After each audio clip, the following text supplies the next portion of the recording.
आप सभी को बहुत बहुत नमस्कार। मैं MC हरबार हूं और आप देख रहे हैं यूट्यूब चैनल पर इंडियन कॉन्स्टिट्यूशन। आज हम संविधान के आर्टिकल 37 पर बात करेंगे।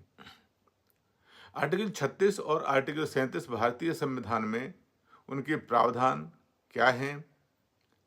भारतीय संविधान के आर्टिकल 36 और आर्टिकल 37 नीति निर्देशक सिद्धांतों यानी directive principles of state policy से संबंधित हैं। दोनों आर्टिकल्स और उनके सब क्लॉज को हम विस्तार से समझ सकते हैं।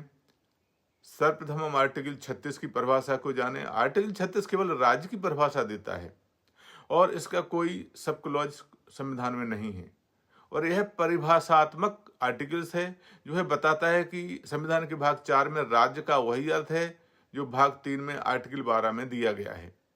इसके मुख्य बिंदु क्या है?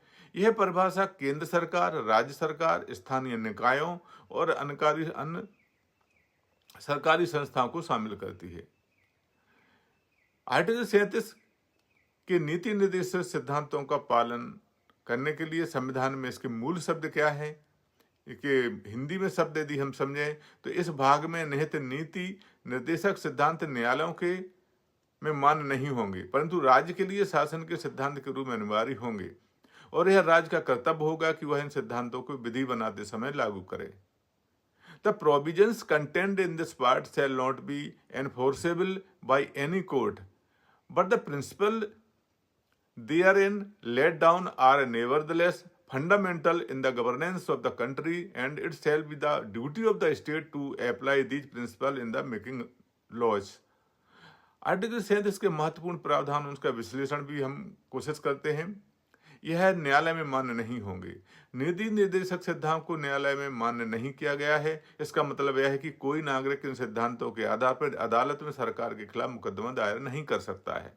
उदाहरण के लिए यदि कोई नागरिक इन सिद्धांतों का क्रियान्वयन की मांग करता है तो वह कानूनी आधार नहीं ले सकेगा।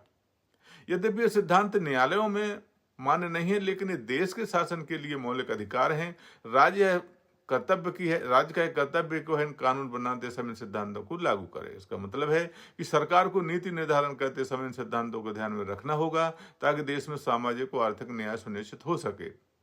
ये सिद्धांत एक कल्याणकारी राज्य की स्थापना के लिए मार्गदर्शन प्रदान करते हैं और सरकार को निर्देश देते हैं कि यह नागरिकों के जीवन स्तर को सुधारने के लिए आवश्यक नीतियां बनाए। गरीबों के लिए शिक्षा और स्वास्थ्य सुविधाओं को बढ़ावा देने की जिम्मेदारी राज्य सरकार की है। आर्टिकल 36 में इसमें भी कोई उपखंड नहीं है। यह एक परिभाषात्मक अनुच्छेद है जो राज्य की परिभाषा स्पष्ट करता है, जबकि आर्टिकल 27 इसमें कोई उपखंड नहीं है। एक सामान्य प्रावधान है जो नीति निर्देशक सिद्धांतों की न्यायिक प्रवर्तनीयता को अस्वीकार करता है लेकिन उन्हें शासन के लिए अनिवार्य सिद्धांत मानता है। आखिर आर्टिकल 37 नागरिकों के लिए कितना महत्वपूर्ण है? कल्याणकारी राज्य का दृष्टिकोण यदि हम देखें तो आर्टिकल 36 और आर्टिकल 37 यह सुनिश्चित करते हैं कि सरकारें सामाजिक और आर्थिक कल्याण के लिए कार्य करें, जैसे कि गरीबी उन्मूलन, शिक्षा का प्रसार और स्वास्थ्य सेवाओं का विस्तार। यह सरकार की जवाबदेही भी फिक्स करता है। यद्यपि यह सिद्धांत न्यायालय में मान्य नहीं है लेकिन इस सरकार को नागरिकों की भलाई के लिए काम करने के लिए प्रेरित करते हैं। ये सिद्धांत राज्य को मार्गदर्शन प्रदान करते हैं कि कानून और नीतियों को संविधान में दिए गए सामाजिक न्याय और समानता के सिद्धांतों के अनुरूप कैसे बनाए। कुछ उच्चतम न्यायालय के हम फैसले इस आर्टिकल के अंतर्गत देखते हैं। हालांकि आर्टिकल 36 और 37 सीधे तौर पर न्यायिक फैसलों में शामिल नहीं है लेकिन नीति निर्देशक सिद्धांतों के क्रियान्वयन के संदर्भ में सुप्रीम कोर्ट के कई फैसले भी आए हैं और एक फैसला हम लेते हैं केशवानंद भारती बनाम केरल राज्य 1973 का फैसला है। उच्चतम न्यायालय ने इस फैसले में कहा कि नीति निर्देशक सिद्धांत और मौलिक अधिकार संविधान के मूल ढांचे का हिस्सा है और सरकार को इन सिद्धांतों को ध्यान में रखते हुए नीतियां बनाना चाहिए।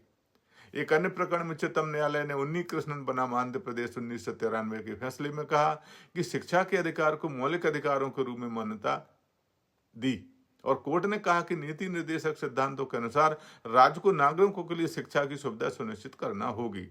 एक अन्य प्रकरण मोहन कुमार बनाम मध्य प्रदेश राज्य 2018 का फैसला है। सुप्रीम कोर्ट ने कहा कि राज्य को नीति निर्देशक सिद्धांतों को लागू करने के लिए उचित कदम उठाने चाहिए और यह सुनिश्चित करना चाहिए कि नागरिकों को पर्याप्त सुविधाएं मिलें।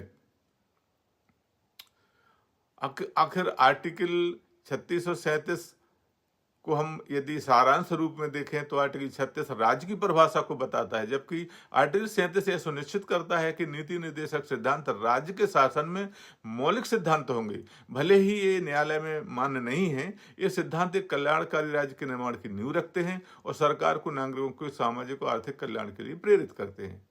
तो साथियों, यदि संविधान के आर्टिकल 37 की जानकारी क्या है जानकारी आपके लिए उपयोगी लगी है, कृपया इस आर्टिकल को सब्सक्राइब करें ताकि आपको और भी ऐसी ही महत्वपूर्ण जानकारी आगे मिलती रहे। शेयर करें ताकि और लोग भी आर्टिकल 37 के बारे में जान सकें और कमेंट करके बताएं कि इस आर्टिकल के बारे में आपकी राय क्या है। मैं आपको अंत में एक बार पुनः नमस्कार करते हैं।